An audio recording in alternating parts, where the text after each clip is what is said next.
ریوبر اوفیس روداوی واشنطن دیار کرد نرین شش اندام کنگرس امریکا در دربار روش سوری و روز آوای کردستان دستان او کنگرسمان لعالیه کی تکزیه لسر دوستانی و پشتگیری کردان دکن لعالیه دنجی دبیجن پیوسته او درفته که بدن حکومت سوری بلکه خواب بگویره اندام کنگرس امریکا توم مکلینک دبیجه ام پشتگیریا مافی چارنویسی جبو همو کردان دکن حکومت سوری دبیجه ده پروسه چاکسازیه ده لی حکومت سوری هنجی گلک مایه کو حکومت یعنی هنجی گلک مایه کو دنوا حکومت ده دبیجه پاکش کرنک لازمه هن جوه حکومت را مایه شام را مایه کو و پاکجیه بکد دبیجه ابزوزو چینابه اندام کنگرس امریکا لالیدن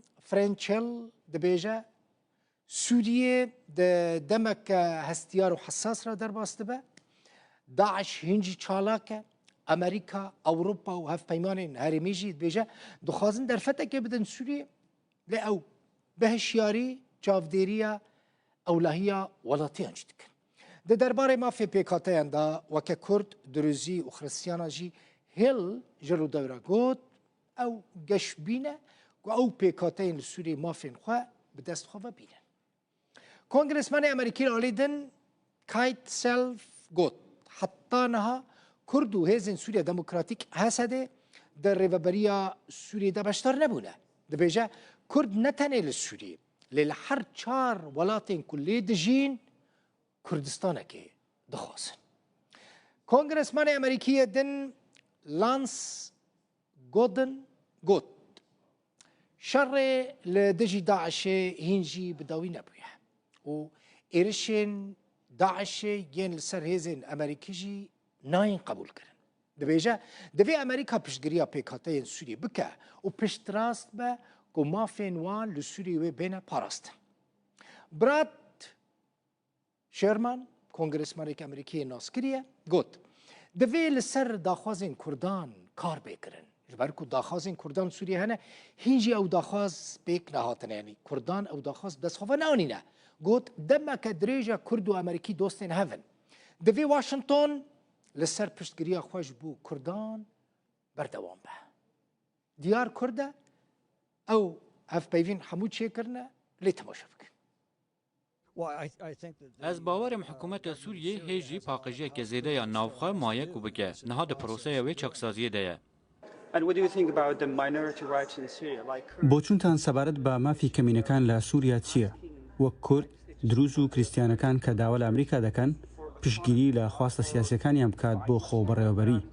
ئێوە چۆن دەڕوانە داواکارەکانی؟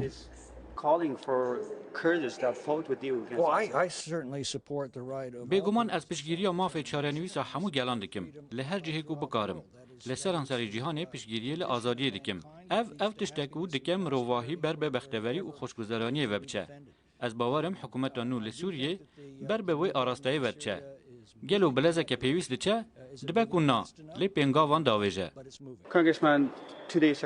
ئەندامی کۆنگرس دوو ڕۆژ لەمەوبەر هێرشکرایە سەرهێزەکانی ئەمریکا لە سووریا کە حکومەتی ئەمریکا دەڵێت حکومەتی سووریا بەرپرسیار نییە لە هێرشەکەدا بەڵام دەزانین کە هێرشکارەکە بەشێک بوو لە هێزانامنیەکانی سەر بە حکومەتی سووریا ئایا ئەمە هاوکەشی پەیوەندیەکان لەگەڵ حکومەتی سووریا لە ئەمریکا دەگۆڕێت کاتێک باسەکە دێتە سەرپرسی هاوبەشی ئەمنی لەگەڵ هێز ئەمنیە نوێەکانی سووریا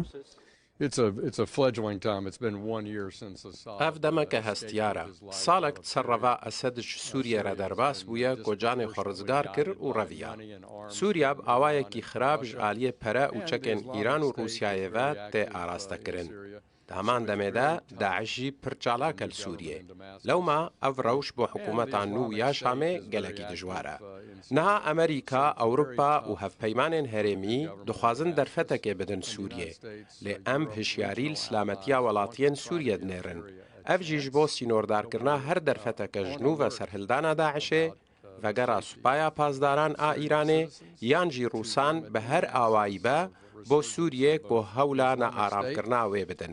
The Iranian Revolutionary Guard or the Russians in any way that's tried to destabilize Syria. بۆ چونتان سەبارەت بە مافی کەمینەکان لە سووریا چییە؟ وەک کورد و دروز و کریستیانەکان کە داوا لە ئەمریکا دەکەن پشتگیری لە خواستە سیاسەکانیان بکات بۆ خۆ بەڕێوەبەری ئێوە چۆن دەڕوانە داواکاریەکانیان؟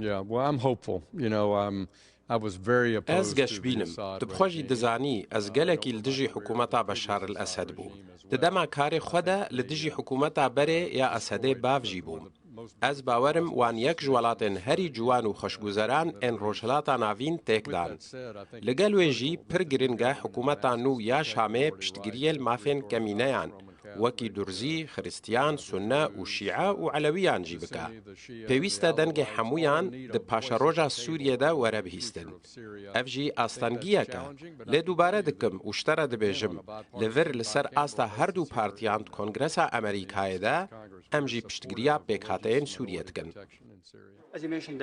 ئەندامی کۆنگرێس ئاماژەتان با ڕۆژڵاتی نێوەڕاست کرد 2 ڕۆژ لەمەوبەر بینیمان هێشکرا سەرهێزەکانی ئەمریکا لە سووریا ئێوە چۆن لەوە دەڕوانن چۆن لە متمانەی نێوان ئەمریکا و حکوومەتی نوێی سووریا دەڕوانن پێت وایە پەلەتان کرد لە متمانەکردن بە هێزەکانی حکوومەتی نوێی سووریا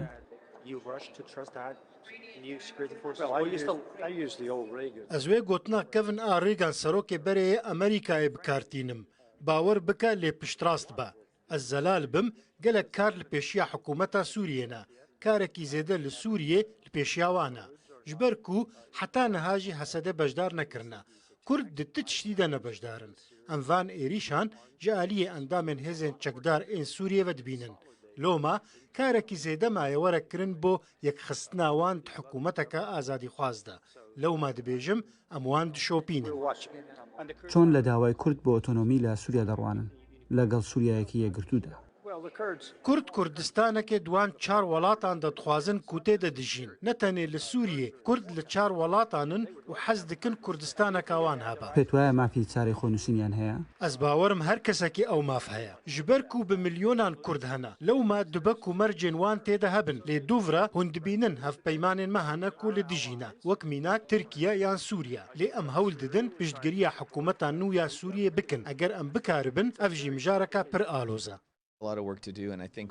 Ez bawerim karekî zêde li pêşiya me divê em dûdil bin û zêde bahoriyê nekin diyar e ku me hêjî şerê li dijî Daişê temam nekiriye eger Daîş hêjî êrişkirina xwe bidomînî ev tişteke ku bi temamî naye qebûl kirin baweriya min a temam Serok Trump heye ku piştrast bibe ev dubare nebe û tawanbaran ceza bike lê ez bawerim ku gelek pirs jî hene derbarê wê yekê de ku îran çi rolê di piştgiriya terorê de dilîze ne tenê li wir lê belê seranserê cîhanê ez bawerim nabe xelkê Amerîkayê حتى حتى كو رژیم ایرانی نگوهرتن از باورم تشتیل جهانیت قومی پیوندی که پر خورد به ایرانی رهیا او وک پشتوان دولتا تروری هات نه اثبات کردن او دوی ورن راوستاندن چۆن دەڕوانە مافی کەمینەکان لە سووریا وەک کورد دروز و کریستیانەکان کە داوای پاڵپشتیان بۆ خواستە سیاسەکانیان لە سووریا کردووە